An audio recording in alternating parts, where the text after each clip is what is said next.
gracias por vuestra asistencia en un día complicadete por todo, por la hora, el verano, ahora las lluvias, el partido de fútbol. Gracias al Espacio Ardemas por cedernos este local, como hace casi siempre. Y bueno, yo me veis hoy con papel, los que estáis acostumbrados a verme hablar veis que no vengo nunca con papel, pero hoy ni me siento aquí, hay que tener una oposición para poderse sentar en esta mesa con estos tres grandes personajes. De ahí el papel, que no quiero dejarme muchas cosas. Hoy tenemos con nosotros a Pedro Carlos González Cuevas, profesor titular de Historia, si en algo me equivoco luego lo rectificáis, de las ideas políticas y de Historia del Pensamiento Español en la UNED. Ha sido becario en el CSIC y en el Centro de Estudios Políticos y Constitucionales. Es autor de obras sobre la historia de la derecha y el conservadurismo en España. Ha abordado el estudio de acción española, así como de figuras como la de Ramiro de Maeztu, de la que ha escrito una gran biografía, Charles Maurras, Carl Schmitt, Maurice Barrés, Ortega y Gasset o el propio Gonzalo Fernández de la Mora. Su última obra es una monumental síntesis de más de 1000 páginas sobre la historia de la derecha española desde sus orígenes hasta la actualidad, prologada por Stanley G. Payne. Con nosotros, con SN Editores, hemos tenido el honor de editarle un libro titulado De Historia y Política, Escritos Polémicos. Es un libro de crítica política y cultural cuyo fundamento es el carácter inevitablemente polémico del saber histórico. Un libro que evidentemente recomiendo a todos vosotros. Al otro lado de la mesa, con mucho calor, tenemos a José Luis González Quirós, filósofo español y asturiano. No sé qué cosa tiene más importancia en este caso, lo de asturiano. Es profesor de Filosofía en la Universidad Complutense de Madrid, en el Instituto de Filosofía del Consejo Superior de Investigaciones Científicas y catedrático de instituto. Es miembro de los consejos de redacción de Nueva Revista, de Revista Hispano-Cubana y de la Revista de Libros. Es autor de más de una docena de libros y de cerca de 200 artículos en diversas revistas de investigación o divulgación. Los libros que ha publicado se refieren a temas muy variados, desde la historia de la filosofía y la filosofía de la mente, hasta la filosofía de la tecnología. Desde la transición a la democracia en España ha desarrollado una actividad política bastante continuada. Formó parte del Consejo Político de UCD hasta 1981 y del Comité Ejecutivo Nacional del CDS entre 1982 y 1987. Desde el 91 hasta el 2003 formó parte del Consejo Asesor de la Fundación para el Análisis y los Estudios Sociales. En 1995 editó los discursos políticos de José María Aznar y ha sido fundador y primer director de la revista Cuadernos del Pensamiento Político que edita dicha fundación. Es comentarista del diario La Gaceta de los Negocios y colabora habitualmente en bastantes medios digitales como elconfidencial.com y elestadodelderecho.com. Mantiene un blog, que se llama pormiquenoquede.com. En enero de 2014 presentó el nuevo partido político Vox, junto con otros exmilitantes del Partido Popular, con el fin de presentarse a las elecciones europeas de ese año. Pero en febrero de 2015 comunicó su baja al partido.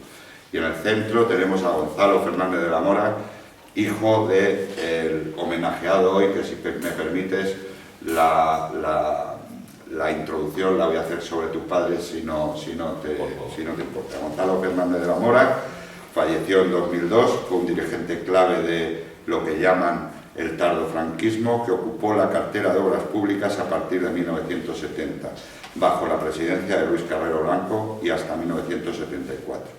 Antes había desempeñado una exitosa carrera diplomática en el régimen de Franco, con distintas paradas en varios consulados como Frankfurt, Bonn y Atenas. Durante la transición, Gonzalo Fernández de la Mora fundó Unión Nacional Española, que después se integró en Alianza Popular, lo que aupó al exministro del régimen a la vicepresidencia de Alianza Popular.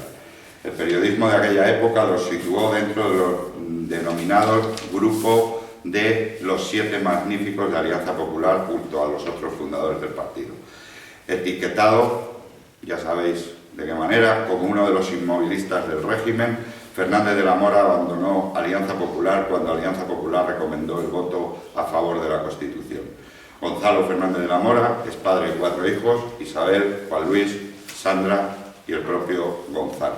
Su hijo, Gonzalo Fernández de la Mora Varela, es director de la revista Razón Española que fundó su padre y que en 2013 cumplió 30 años. O sea, vamos ya por 41 años de Razón Española. Sin más, esta es mi presentación. Muchas gracias y les dejo a los ponentes el orden que quieran para hacer esta presentación. Muchas gracias.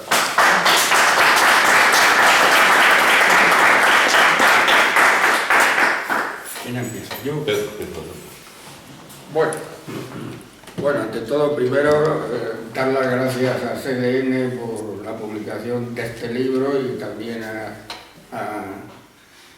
a los organizadores de este acto por la invitación y por la presencia. Y también, por supuesto, a la presencia de los que están aquí. Este acto tiene que ser también un acto en realidad de afirmación, es un acto de recuerdo y de afirmación de una personalidad que ha estado, digamos, devaluada y proscrita durante años. Es decir, cuando recordamos a alguien no es por qué nostalgia, sino como afirmación de unas ideas, de unas lealtades y y sobre todo de una capacidad intelectual y de una doctrina política. Gonzalo Fernández de la Mora ha sido prácticamente el único intelectual que queda de la derecha española. Es decir, es el único que ha intentado innovar lo que los supuestos del conservadurismo español que comienza, digamos, a finales del siglo XVIII y termina con la transición. Y aquí su libro de la partitocracia es significativo en muchos aspectos, porque es el inicio de una labor de crítica de la situación política que se inaugura con la muerte de Franco y la instauración del régimen del 78. Entonces, Fernández de la Mora, desde el 76, ya preveyó a partir de la configuración, no ya del régimen del 78, sino de la propia configuración de los regímenes liberales o demoliberales, su ulterior evolución hacia sistemas de partitocracia. Entonces, una de las bases de este libro, que ha tardado mucho en reeditarse, ha sido esa desmitificación del régimen de partidos o régimen demoliberal o como queramos llamarlo, o estados de partido. Por una parte eso, y por otra parte ha sido el único crítico en la derecha de las características generales del régimen político actual y demostrando, como yo creo, que sus taras, que hoy vemos muy claramente, no son fruto de una, digamos, se echa mucho en cara a José Luis Rodríguez Zapatero el haber disuelto, digamos, una especie de idilio que supuso entre derecha e izquierda el régimen del 78. En la obra de Gonzalo Fernández de la Mora, ya en la partitocracia, luego en las contradicciones de la partitocracia o en los errores que del cambio, la aportación fundamental es que el régimen del 78 era un régimen que ya desde el principio estaba, digamos, abocado a una crisis permanente. A una crisis permanente. Y en ese sentido, siempre es lo que yo digo, que no hay que confundir el combustible con la cerilla, no hay que confundir el combustible que la gasolina con el fuego, sino que ya por las propias características del régimen y de la Constitución del 78, ya estaban ahí que las bases que fundamentales de la crítica actual, de la crisis actual, en ese sentido. Entonces vamos a pasar primero a la narración dominante durante muchos años de lo que ha sido el régimen del 78 para perfilar la crítica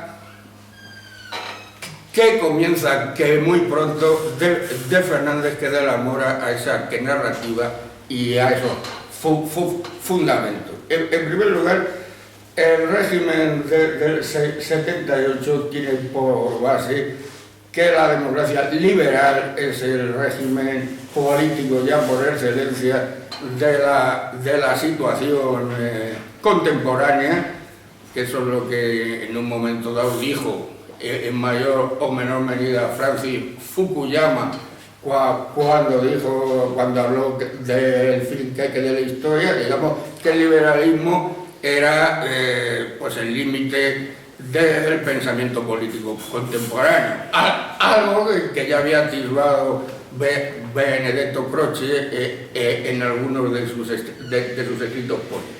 Primero eso, el régimen por excelencia de la época contemporánea es el régimen de partidos, el régimen demoliberal.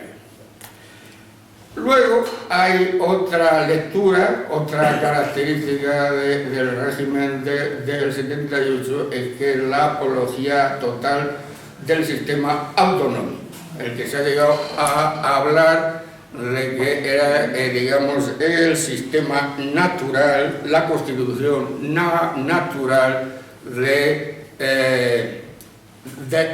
la nación española.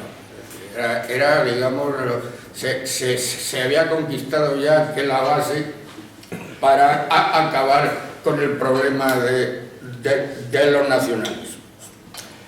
Otra de las lecturas del régimen del 78 es la interpretación, en una clave quizá incluso teológico-política, de la Constitución del 78 como un texto sagrado. Eso que lo estamos viendo permanentemente, porque incluso para los partidos más críticos con los nacionalismos y con la izquierda, se ha sustituido el patriotismo español por el patriotismo constitucional. Siempre se habla de constitucionalistas, etc., sin poner que en duda que los fundamentos de la Constitución del 78 tienen unas bases muy débiles y que en el fondo están en el inicio de la crisis, de la nación española que estamos padeciendo. Es decir, siempre hay el tema del patriotismo constitucional, de saber más, que evita hablar de la nación española en cuanto, digamos, creación histórica. Otro de los temas fundamentales del régimen del 78 era la visión de la monarquía y de la familia real como institución ejemplar. Hay eso que yo he llamado en algún texto la leyenda del rey Taumaturgo.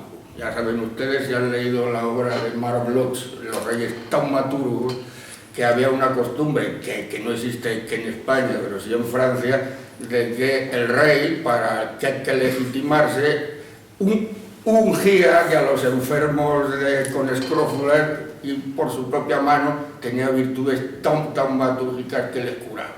Bueno, necesito de que es una metáfora de que se ha presentado por parte que de la prensa y de ciertos historiadores a Juan Carlos I como un rey taumaturgo, es decir, como un rey que ha solucionado que las taras históricas, políticas históricas de la sociedad española, pues él ha contribuido a eliminarlas. Este tipo de narración de temas pues ha sido aceptado fundamentalmente por el conjunto de la población. Ha habido muy pocos críticos de este tipo, de estos puntos, de esta narración histórico-política, ¿no? Ha sido creada por periodistas, ha sido creada por historiadores. Estoy pensando que en un hombre que yo padecí unos cuantos años, un señor que se llama Javier Tusell, pues es uno de los creadores de este tipo de mitología, ¿no? de teología política, de cierta manera, ¿no? Pero, claro, han pasado ya 40 años de este tipo y en España pues han ocurrido muchas cosas, y en España y en el mundo.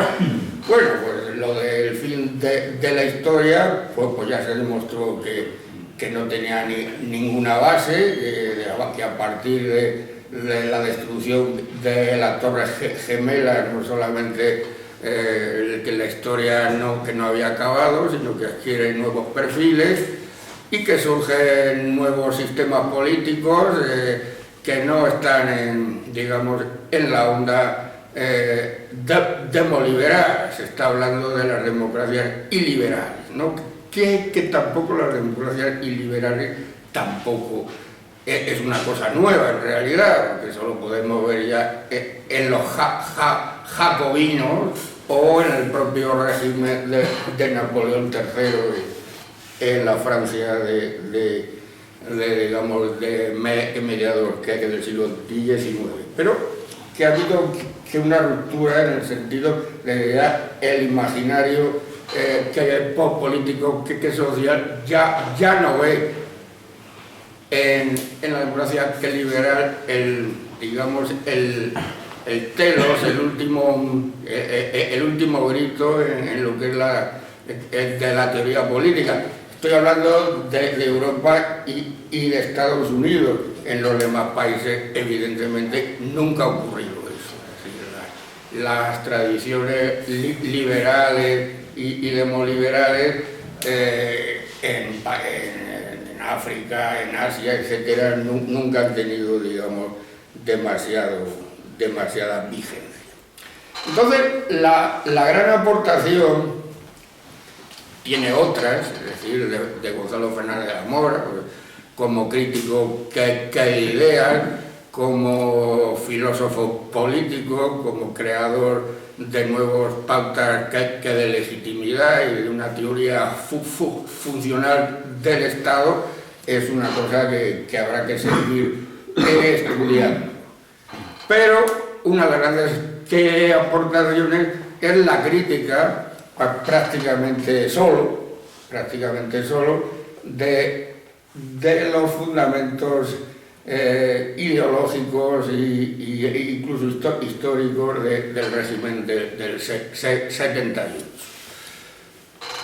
Lo que pasa es una cosa, que por múltiples motivos, siguiendo la temática maquiaveliana, pues es un hombre que tuvo virtud, pero no tuvo fortuna, en el sentido de que no encontró ninguna fuerza política en la que encarnar su proyecto político. Es decir, fue también, siguiendo a Maquiavelo, un profeta desarmado, en el sentido de que ya digo que o nadie se enteró de sus proyectos políticos y de la crítica, salvo una minoría en la que yo me encuentro, o si eso fue digamos, aislado y dejado fuera de la esfera pública. Entonces, lo que vengo a decir es eso.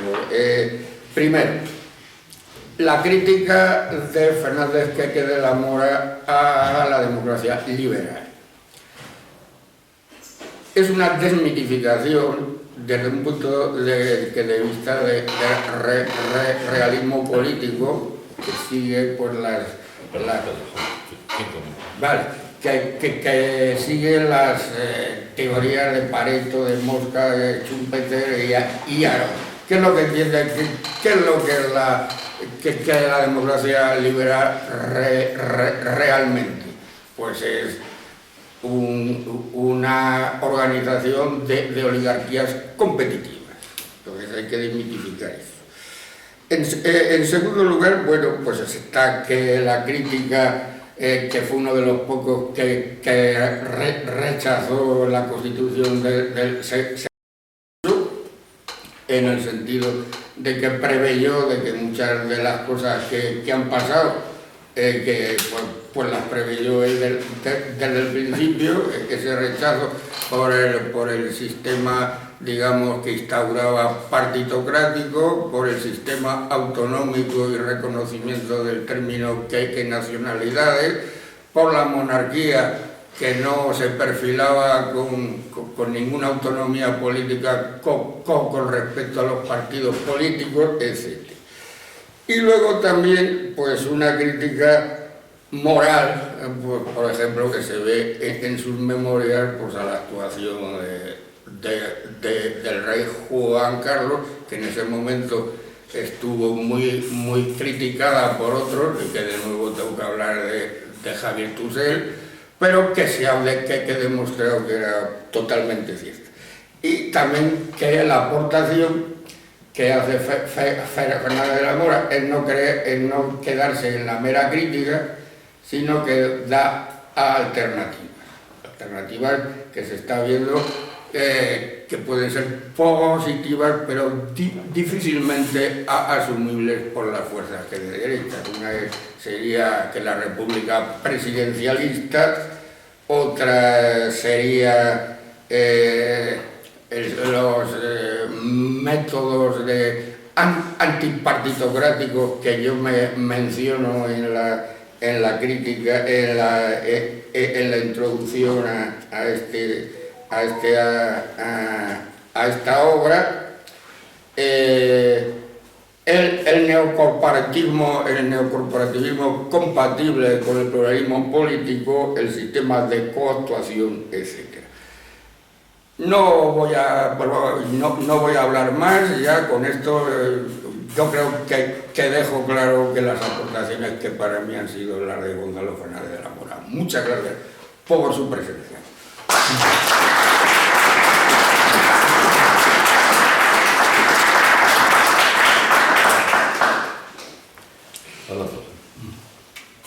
Bueno, en primer lugar, muchísimas gracias a Gonzalo Fernández de la Mora, al editor y a la sala, por invitarme.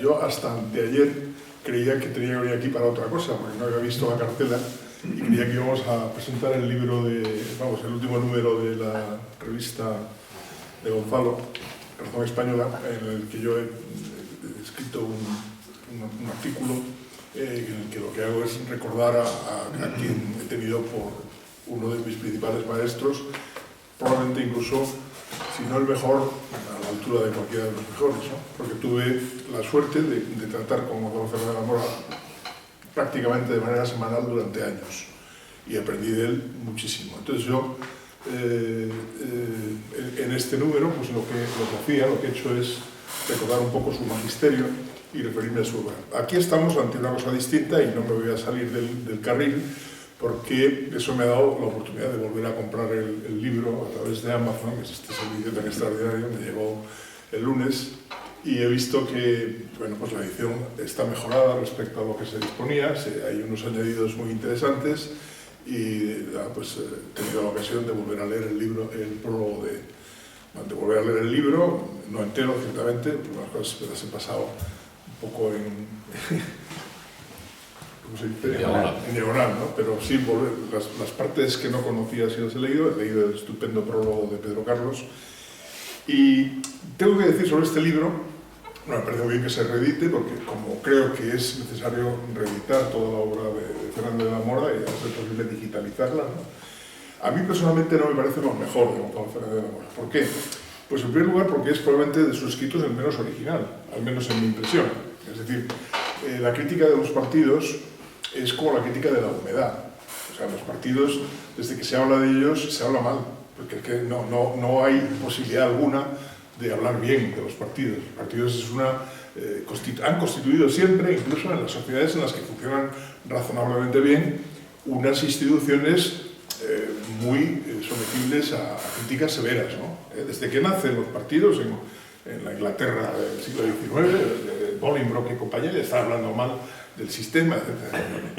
Por otra parte, digamos, las doctrinas a las que naturalmente Fernández de la Mora se refiere, que han sustentado los principios claros de explicación de cuáles son las principales deformaciones a las que llevan los partidos y cualquier sistema, están ahí. O sea, simplemente Fernández de la Mora las recoge, las actualiza, las puntualiza, pero yo insisto, eso, si Gonzalo Fernández de la Mora hubiera escrito este libro, pues estaría muy bien, sería como tantos profesores, diplomáticos o pensadores que hacen una obra concreta, pero a mí me parece que la grandeza del pensamiento de Fernando de la Mora, y insisto en el término, la grandeza, lo que para mí le hace, no ya como, digamos, discípulo suyo, ¿no? Que tienes la admiración que se tiene a lo que conociste de joven, ¿no? Sino como lector y como pensador que modestamente me considero, está en otra parte. Está en otra parte. Concretamente está, para mi gusto, el quicio fundamental es el discurso de la Real Academia de Ciencias Morales y Políticas. Y por tanto es una reflexión sobre el Estado. Sobre el Estado. Circunstancias históricas han hecho que esa reflexión haya sido leída de una manera muy particular, que probablemente muchos de los que están aquí, y desde luego Pedro Carlos, comparten, ¿no? Pero yo creo que hay que hacer una lectura de esa obra al margen de la circunstancia en la que se gestó. Es decir, ahí hay un racional, ahí hay un argumento de fondo, muy de fondo, en un tema ciertamente importante, como es naturalmente la naturaleza del Estado. Y entonces, de la misma manera que sería, a mi gusto por lo menos, un poco estrambótico hablar de Hobbes, por ejemplo, diciendo si era más o menos partidario de la monarquía autoritaria, bueno, eso es irrelevante. Lo importante es que Hobbes es el autor de una obra política de una trascendencia enorme que ha influido en las derechas, en las izquierdas, está ahí, es un monumento, es algo absolutamente inolvidable, y que permite reflexiones a cualquiera que le interese mínimamente la política, el Estado o cualquier cosa, pues Hobbes es una referencia ineludible. Bueno, yo creo que la grandeza de Gonzalo Fernández de la Mora está en esa línea. Es decir, ha apuntado cosas que no se habían dicho antes, que son novedades, y que las ha articulado de una manera muy brillante. A mi gusto, en eso que yo considero que es la parte más interesante de su pensamiento, que por otra parte es un pensamiento extenso y rico, ¿no? Durante los años que yo tuve una conversación casi semanal, con él, yo creo que nunca hablamos de teoría política. Hablábamos de filosofía, de lo que yo estaba estudiando entonces y de lo que él me enseñaba, ¿no? No hablábamos de Kant, que de los presocráticos, o del empirismo inglés, o de Bergson, o de lo que fuera, o del marxismo, ¿no? Aparte, por tanto, de su obra estrictamente filosófica, que también tiene un interés y que es muy original, es bastante inaudita en un pensador que se sitúa, además, como hace él, en una tradición, digamos, próxima a la escolástica o a la gran filosofía española, y es una filosofía bastante distinta, de eso podríamos hablar en otro momento. Su gran aportación está, como digo, en esa cuestión. ¿Qué ha habido, qué ha pasado que haya hecho que no se perciba, a mi gusto siempre, ese asunto con toda nitidez? Pues el hecho de que al mismo tiempo que estaba haciendo esto, era ministro de Obras Públicas. Y además se le ocurrió, de alguna manera, utilizar el término de estado de obras, con lo cual mucha gente ha convertido a Gonzalo Fernández de la Mora, mucha gente que no lo ha leído y que además, sobre todo, que no piensa en serio sobre las cuestiones con las que él se enfrenta, lo ha visto pues como un apologista de una etapa tardía del franquismo en la que él ocupó un lugar preeminente, sin duda ninguna, ¿no? Y yo no digo que eso no sea verdad, es así, la biografía de Gonzalo Fernández de la Mora es innegable, ¿no? Y las interpretaciones que las cosas nos ha dicho Pedro, pues también son innegables. Pero a mí me parece que lo importante, lo que hará, pero yo, que la obra de Gonzalo Fernández de la Mora se pueda seguir comentando mucho tiempo después de ahora, incluso después de este periodo al que ha aludido también como Carlos, de marginación o de olvido, está en esa cuestión fundamental. ¿Qué es el Estado? ¿Para qué sirve el Estado? ¿Qué hay que hacer con el Estado? ¿Cómo se gobierna el Estado? Entonces, yo creo que ahí la obra de Gonzalo Fernández de la Mora es muy original y es muy poderosa.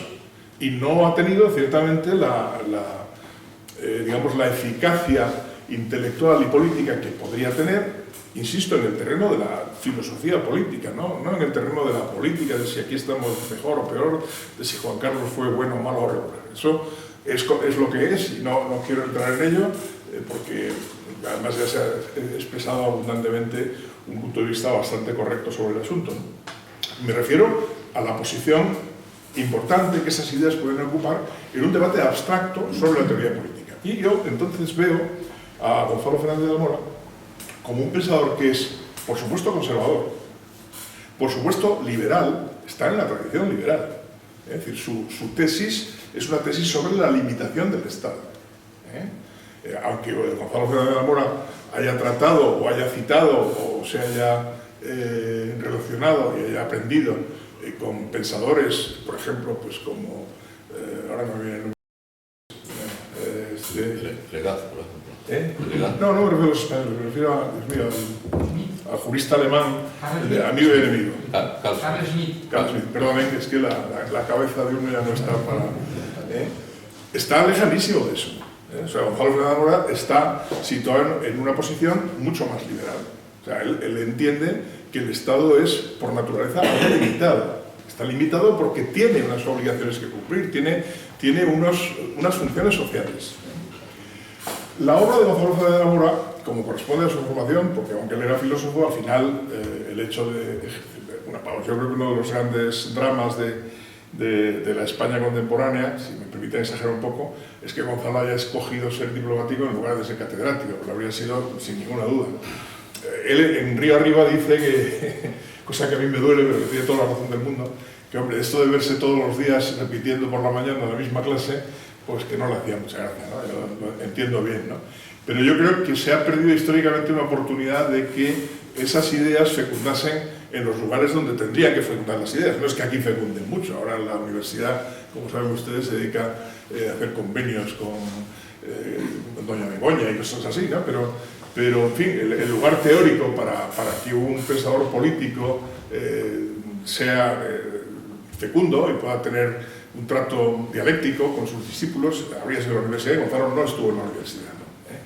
Entonces, ese pensamiento no ha sido todavía desarrollado, pero a mí me parece que ahí es donde está la grandeza intelectual de quien fue mi maestro, y de quien es, sin duda ninguna, y en eso estoy totalmente de acuerdo con lo que se ha dicho, la figura intelectual más importante de la derecha española del siglo XX, por lo menos de la segunda mitad del siglo XX.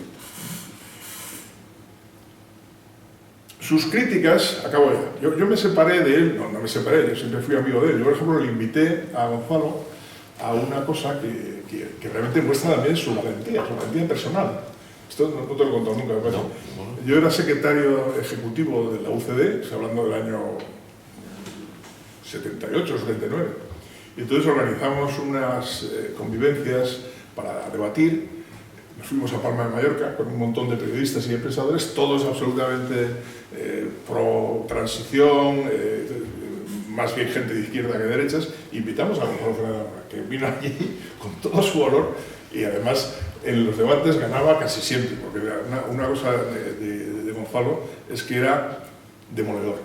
Era demoledor. Un polemista. Era un polemista extraordinario. ¿Por qué? Porque tenía un pensamiento de fondo muy bien estructurado y porque no era un repetidor de cosas que había oído, era un pensador. Esto de ser un pensador es una cosa menos frecuente de lo que parece, ¿no? Entonces, bueno, yo cuando, claro, era bastante más joven que él, ¿no? Entonces cuando llega el momento de la aparición, de la muerte de Franco y tal, me acuerdo que un día, no es que yo discutiera con él, no te voy a discutir con él, tenía un enorme respeto, pero sí discrepé con él. Yo pensaba que Franco más bien orientaría al rey en una posición aperturista y tal, entonces me dijo, y aprendí ese día que él había escrito, nunca me había dicho nada, las leyes fundamentales, cosa que luego se supo públicamente cuando aparecieron las memorias de López Rodó. Bueno, yo en ese momento me distancié políticamente de él, aunque ya digo, le invité a que viniera a aquellas cosas de UCD y luego pues escribí alguna vez en Razón Española, le vi alguna vez, pero estaba claro que las opciones políticas de ambos eran distintas, ¿no? Pero siempre he mantenido el mismo respeto intelectual porque, insisto, creo que la versión puramente política de Fernández de la Mora más bien perjudica a su significación intelectual que lo ayuda. Por eso no quiero decir que haya que convertir a Gonzalo Fernández de la Mora en una especie de apologista de la democracia, la transición, el reformismo, no está en esa posición. Pero su pensamiento es extraordinariamente importante, fecundo y de consecuencias bastante inexploradas. A mí, termino ya, probablemente la cosa que más me molesta de todas es yo no he sido, sí, he sido un tiempo del PP, no me acordaba que me llevo tan mal, me tienen tan enfadado que me olvidé de este detalle biográfico. Alguna vez estuve metido en el PP por mi mala cabeza. Pues, ¿qué iba a contar? Iba a contar que se me ha ido lo del PP, me ha desfijado la cabeza. Estaba contando... Ibas a contar algo del PP, pero no... Sí, pero no sé a qué venía, de verdad. El punto anterior era la... sí, bueno, estaba explicando, digamos, la distancia de carácter personal que yo establecí con él en cuestiones puramente políticas, no en cuestiones doctrinales. De hecho, digamos, mantuve alguna relación con él muy hasta el final. Y siempre tuve claro que era la cabeza más clara y mejor ordenada y con más conocimientos con la que yo había tenido oportunidad de tropezarme. Por supuesto, en el terreno de la teoría política, que es algo más que si me apunto a esto o me apunto a aquello, voto por aquí o voto por allá, ¿no? De manera que yo espero que gracias al esforzado trabajo de su hijo y de los demás, y a eso me apuntaré siempre que haya que apuntarse, que entre todos consigamos reivindicar la memoria y el pensamiento y la obra puramente intelectual de un gran pensador político, probablemente del mayor pensador político de la España contemporánea. Y nada más. Muchas gracias.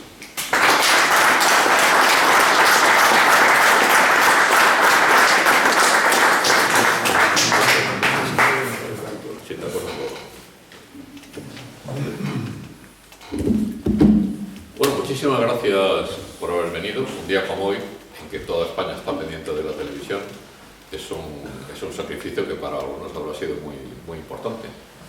Tengo que dar gracias también a Espacio Ardemans y a Álvaro Romero, el editor de la obra, por haber tenido la valentía de dar un paso adelante y lanzarse una aventura que no sé yo si económicamente será productiva o será sencillamente productiva desde el punto de vista de servicio a la comunidad y a España.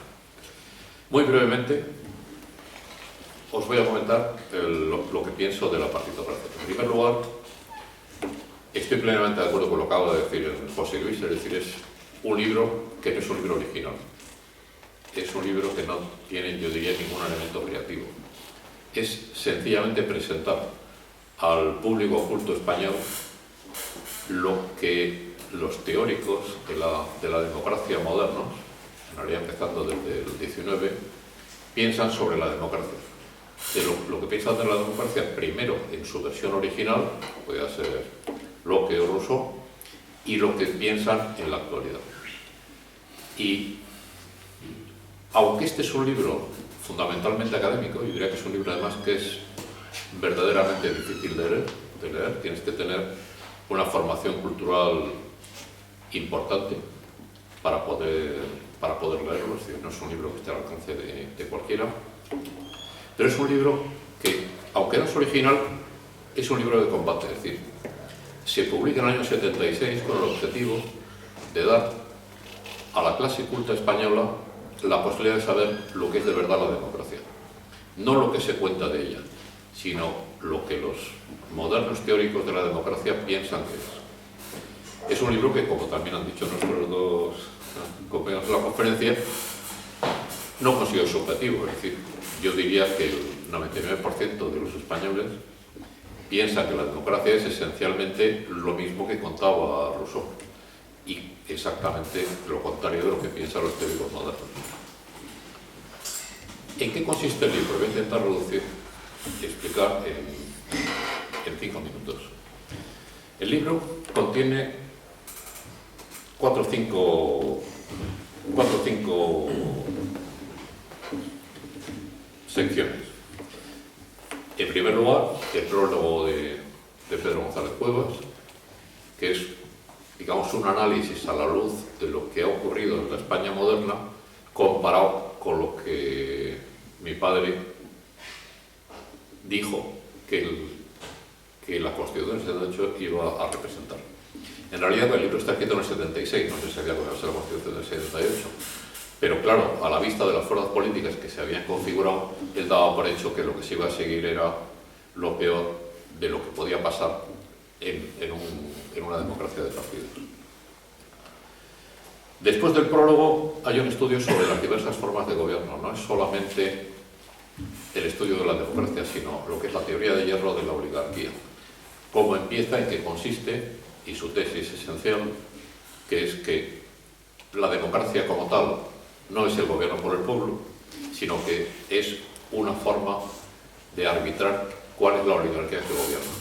Es decir, el votante, ¿qué es lo que en el fondo puede elegir? Pues sencillamente si va a gobernar Feijóo o va a gobernar Sánchez, no tiene ninguna otra posibilidad. Todo lo demás queda al arbitrio de los partidos, que son los que realmente tienen el poder. Luego explica lo que es la teoría clásica de la democracia. La teoría clásica de la democracia se apoya en 3 ideas fundamentales, lo que se llama la voluntad general, la división de poderes, ejecutivo, legislativo y judicial, y lo que Tocqueville llamó el concepto de república, que es un concepto que es variable, pero que esencialmente lo que dice es que la mayoría no tiene el poder absoluto, sino que el poder absoluto está temperado por una serie de principios de derecho natural. Por ejemplo, si la mayoría decide vamos a asesinar a tal minoría, yo qué sé, pues los gitanos o los inmigrantes, lo que sea, eso no se puede hacer. ¿Por qué? ¿Lo ha decidido la mayoría? Usted sí, pero una cosa es la democracia y otra cosa es lo que Tocqueville llama la república, es decir, una serie de principios que tienen más poder que la decisión de la mayoría. Naturalmente, sobre cada una de estas cosas hay una cantidad de variaciones de opiniones enormes, pero esencialmente la teoría clásica de la democracia está apoyada en estas 3 ideas: separación de poderes, voluntad general y el concepto de república de Tocqueville. A continuación, después de exponerlo, mi padre expone no su propia crítica de la teoría clásica de la democracia de partidos, sino lo que cada uno de los grandes pensadores modernos sobre la teoría del Estado han dicho sobre este concepto, que esencialmente en los últimos 50 años pues todos dicen lo mismo. Es decir, primero, la voluntad general no existe. Lo que hay son multitud de voluntades diferentes. Esas voluntades diferentes no convergen en una voluntad general, sino que lo más que se puede pedir es que haya una voluntad mayoritaria.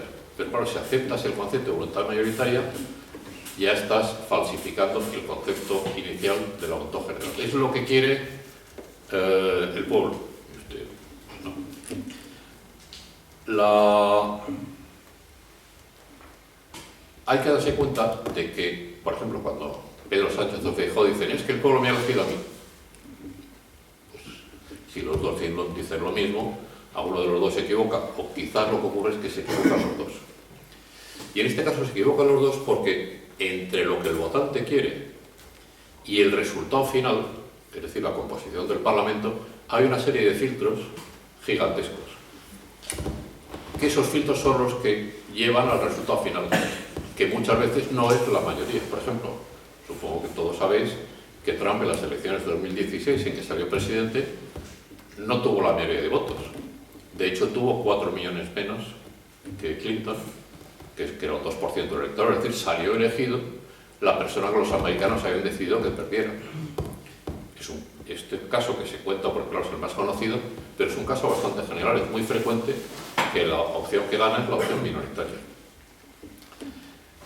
Mi padre siempre citaba otro ejemplo, que era la Constitución de la Quinta República Francesa. Un ejemplo que probablemente algunos de los aquí presentes habéis oído contar. Cuando De Gaulle llega al poder, encarga a Debré que le haga la Constitución de la Quinta República, y Debré inteligentemente se la encarga a un profesor de Derecho Constitucional que claro sabía de esto muchísimo, y se la encarga sencillamente con una instrucción única: que siempre gane De Gaulle todas las votaciones. Es así de fácil. ¿Eso cómo se consigue? Pues se articulan muchas cosas, por ejemplo las elecciones en 2 vueltas, en fin, para un sistema muy mayoritario de votación y muy poco proporcional, pero la base del sistema son las circunscripciones. Es decir, las circunscripciones se hacen de tal manera que los votos de izquierda se agrupen. Por ejemplo, entonces, si tú consigues que en una circunscripción que elige a un único diputado el 90% de los votos sean de izquierda, pues consigues el mismo resultado que si le votan el 51%. Por lo tanto, el 40% de los votantes de izquierda han perdido poder, o sea, su voto tiene utilidad cero. Entonces, ¿cómo haces? Pues agrupas todos los votos de izquierda en circunscripciones únicas, mientras que los votos de derecha los pones en zonas donde tienen el máximo poder. Es decir, que el votante de derecha tenga entre el 50 y el 60% del electorado de esa circunscripción. Entonces, ese 60% naturalmente gana la elección y nombra un diputado, y el 40% de los votos de izquierda quedan anulados.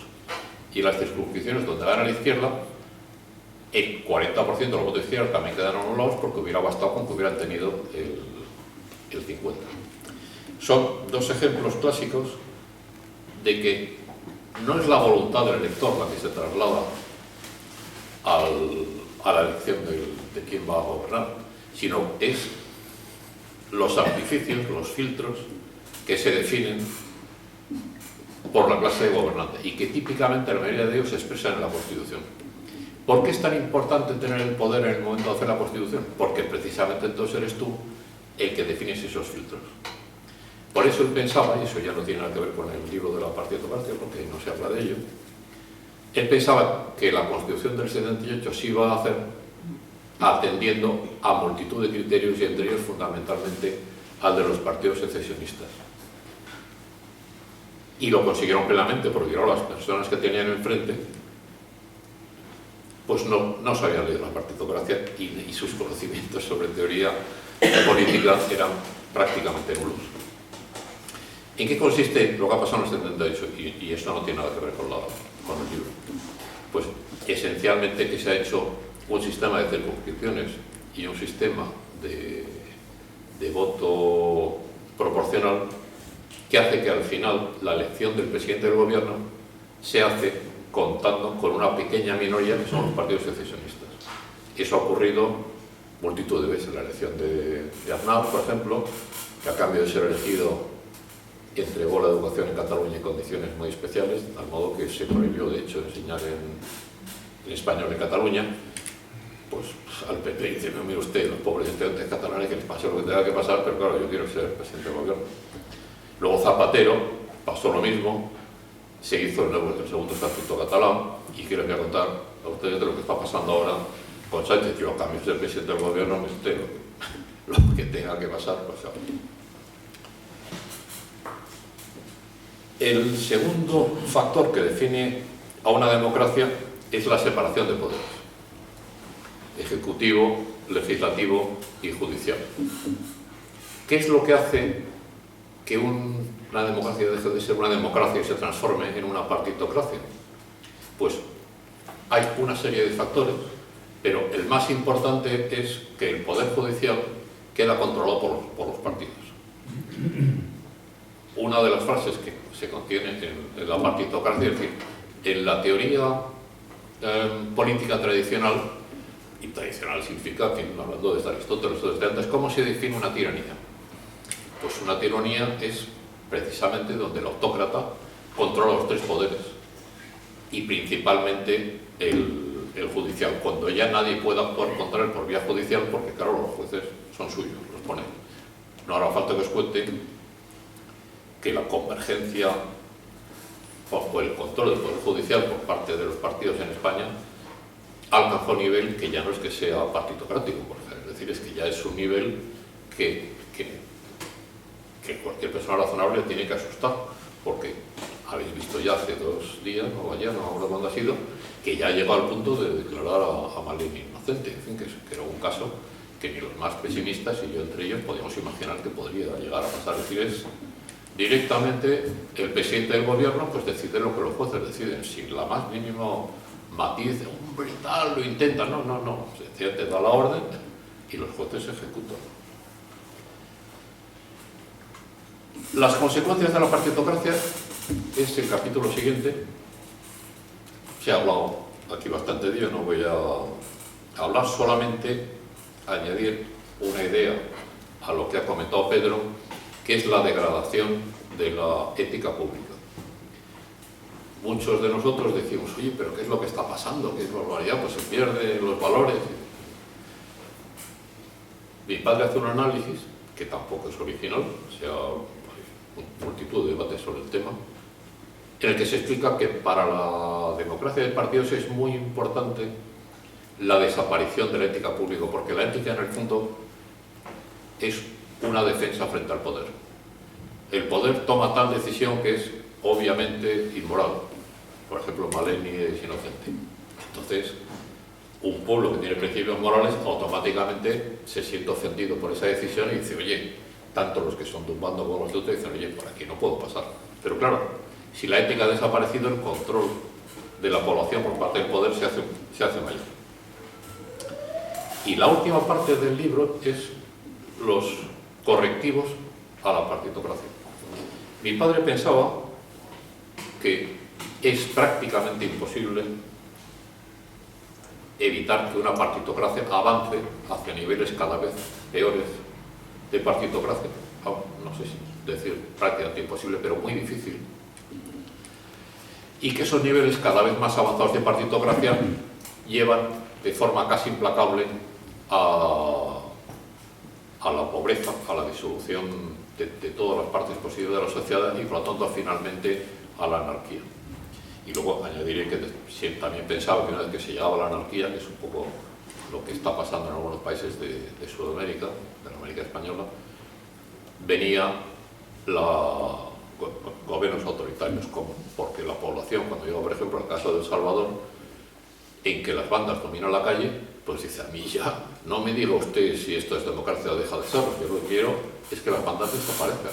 Y para hacer eso, normalmente no lo puedes hacer respetando los principios democráticos, el juez que decida, que oiga, tal, no, mire usted, a las bandas que la meten se verá lo que pasa. Pues ese es exactamente el camino que mi padre entendía que era el camino de las sociedades que entran en una partitocracia. Cuando la partitocracia se transforma en avanzada, los principios básicos de la convivencia civilizada desaparecen y por lo tanto la población exige la llegada de lo que Costa llamaba el cirujano de hierro, y que bueno, en el caso de El Salvador es Bukele. A pesar de eso, mi padre pensó que había un camino para evitar el avance de la partitocracia.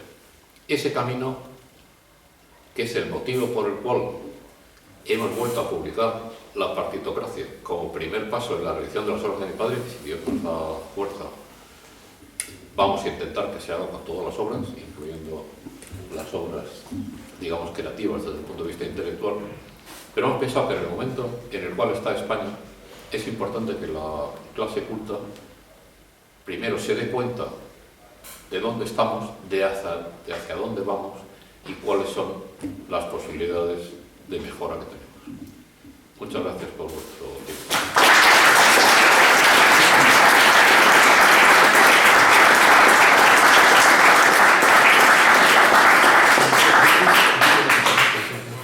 Por favor. No, es que me ha venido...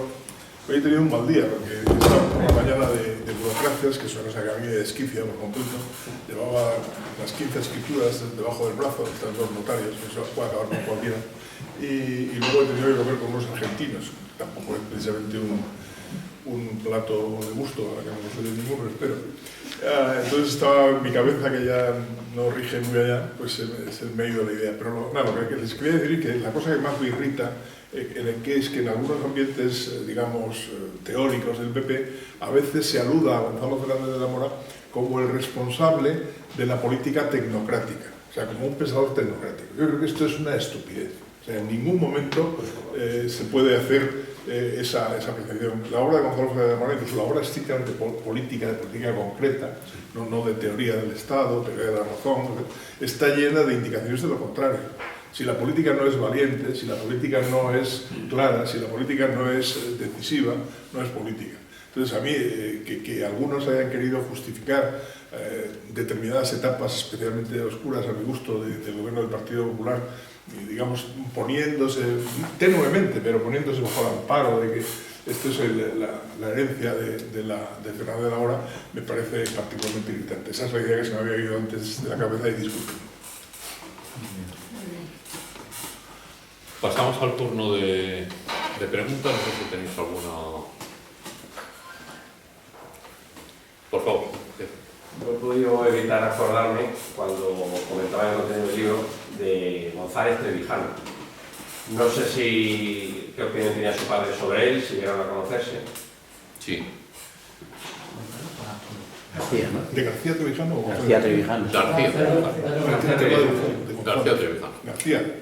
García. El que redactó la Constitución de Línea Ecuatorial. Sí. Vamos a ver. Es que es muy difícil decir esto en público. Pero vamos. Mi padre tenía una idea de García Trevijano como un hombre de una inteligencia superior, extraordinario, pero al mismo tiempo pensaba que económicamente no era un hombre de fierro. Es por resumir la situación. ¿Alguna pregunta? Al final de tu intervención has hablado de que este libro hay que leérselo porque ahí estaba la solución al problema actual, pero no has elaborado En las soluciones. cuál es esa solución. ¿Qué podemos hacer para traerla?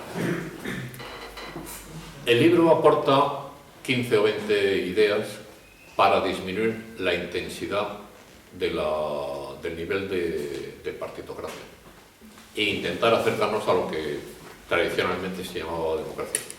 El primer paso, el más importante de todos, con muchísima diferencia, es conseguir la independencia de los jueces. Si consigues que los jueces sean independientes,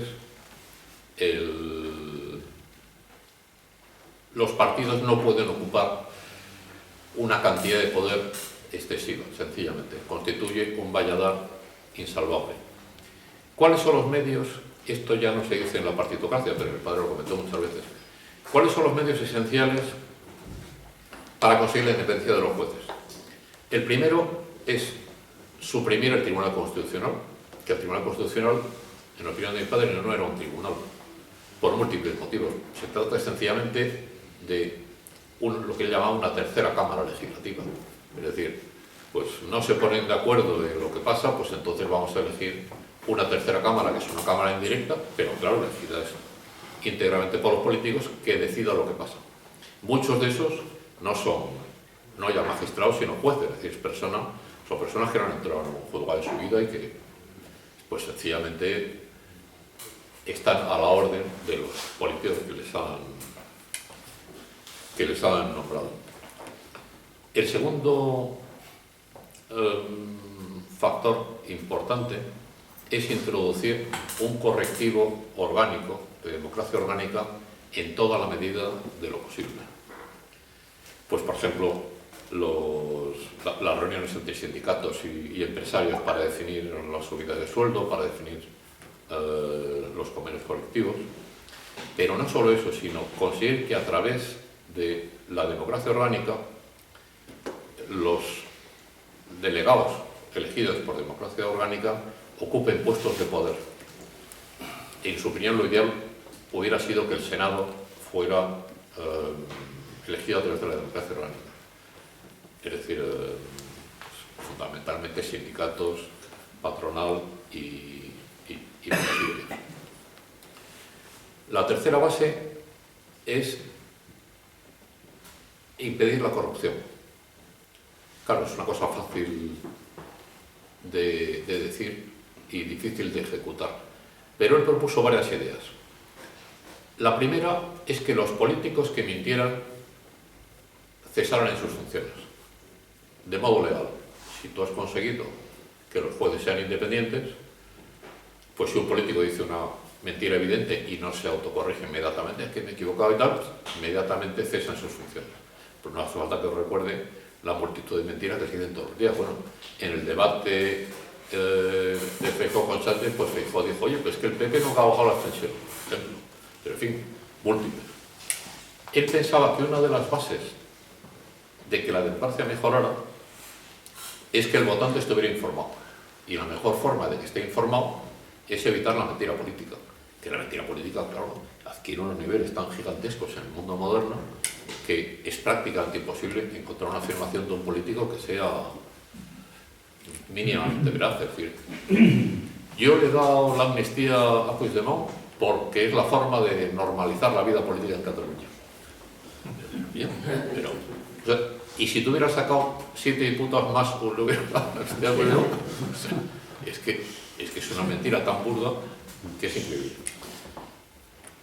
Si os compráis el libro, no recuerdo en este momento más medidas, pero vamos, se desgranan multitud, creo que son 15 o 20 medidas, que disminuyen la intensidad de la partidocracia, pero insisto, la más importante, y yo diría que si salimos de aquí con una idea respecto a la realidad política española, lo más importante que podemos hacer por mejorar la situación política en España es la independencia judicial. Una pregunta, ¿qué pensaba tu padre del sistema americano? Porque desde mi punto de vista, muchas de las características del sistema americano reflejan un poco esas limitaciones a la partidocracia. Por ejemplo, no hay disciplina de partido, un demócrata puede votar con los republicanos y un republicano puede votar con los demócratas. El tema de las circunscripciones y la responsabilidad del representante con sus electores, que los jueces normalmente se eligen, los fiscales. O sea, yo creo que el sistema americano de alguna manera sí que recoge muchas de estas características de las que estáis hablando. ¿Qué pensaba él sobre esto? Exactamente lo que tengo que decir. Él pensaba que era el sistema menos partidocrático de todas las democracias modernas.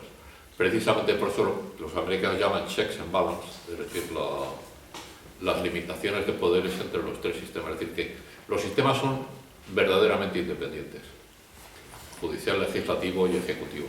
Y de hecho chocan en multitud de ocasiones como se comprueba todos los días. Es decir, pues el presidente de una orden ejecutiva y hay un juez federal que la paraliza.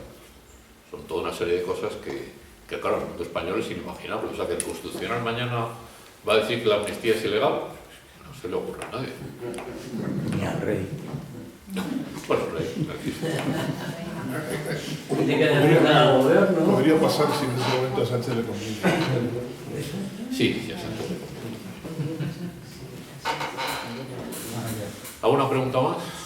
Quería comentar, porque me ha gustado esa puntualización de lo importante que es la ética en la sociedad para evitar el poder del Estado y del control que hacen los partidos, ¿no? Entonces, yo creo que ahí hemos perdido mucho terreno y en este momento ya verdaderamente es complicado.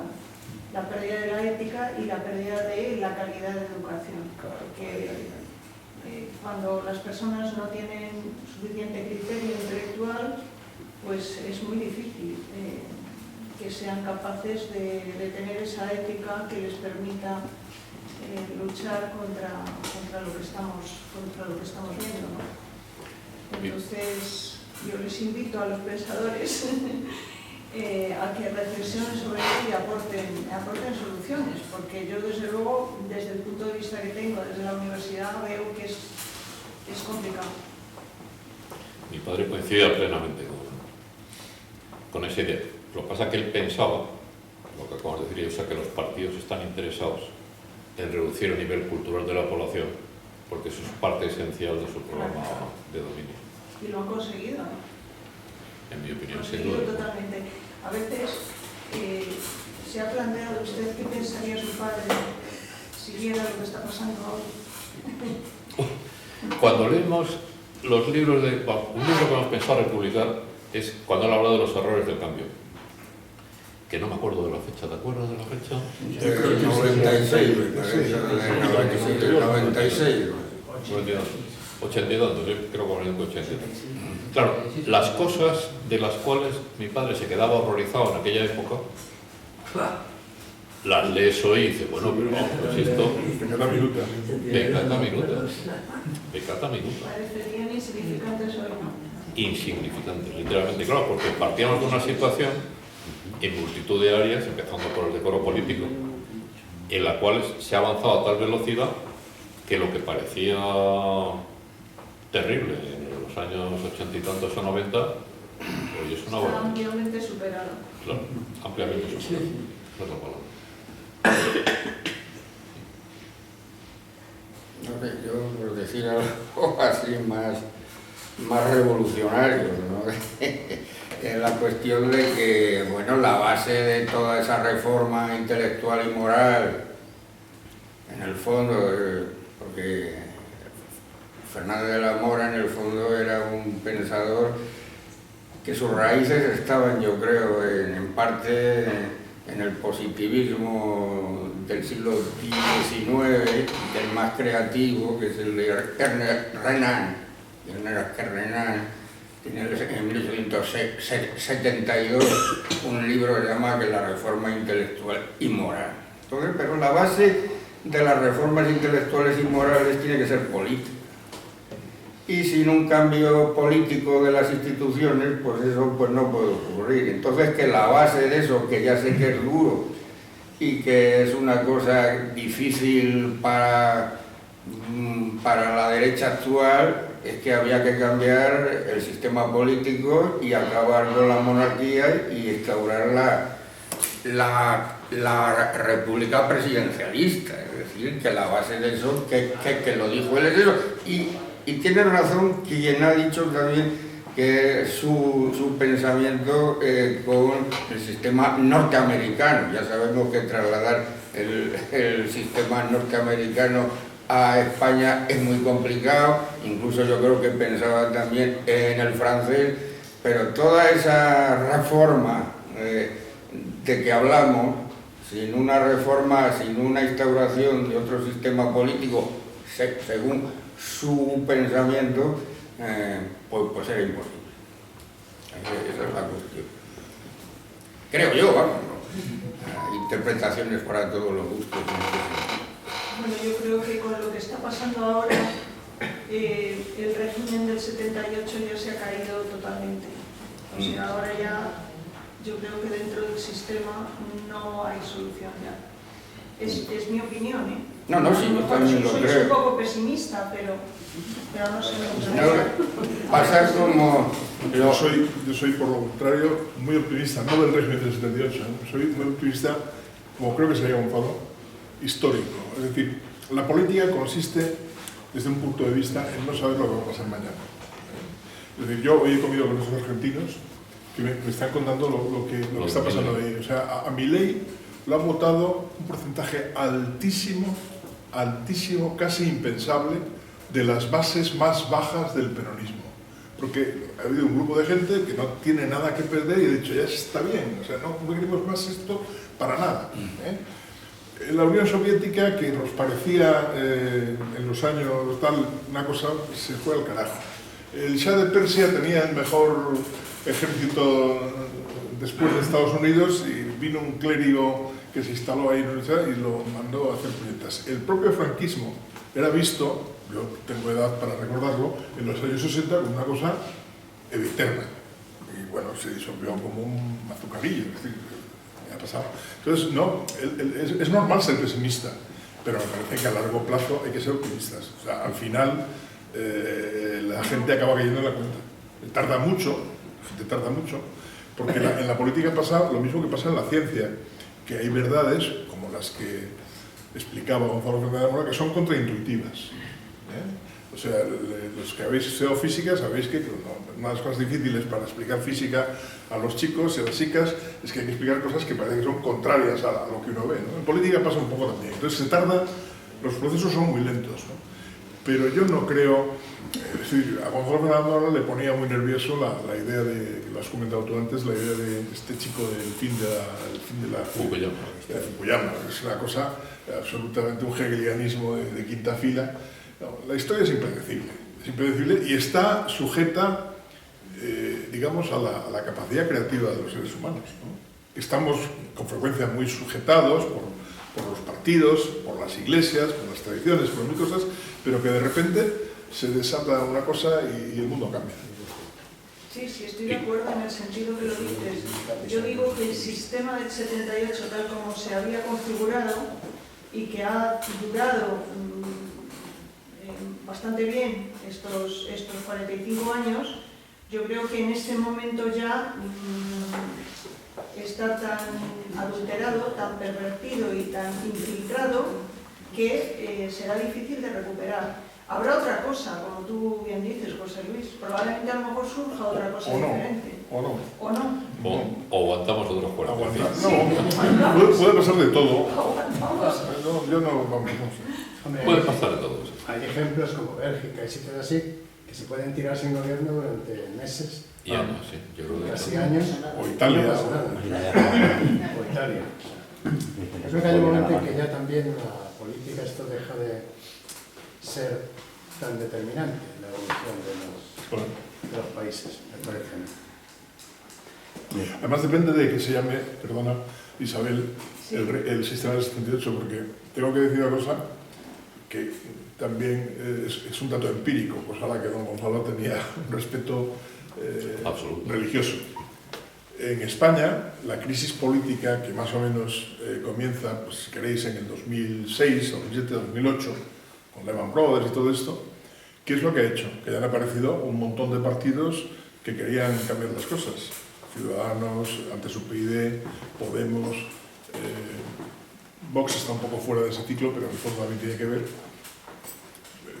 Estamos en el 2024, en donde de nuevo la suma de los votos al PP y al PSOE, que son los partidos realmente lamentables, está altísima.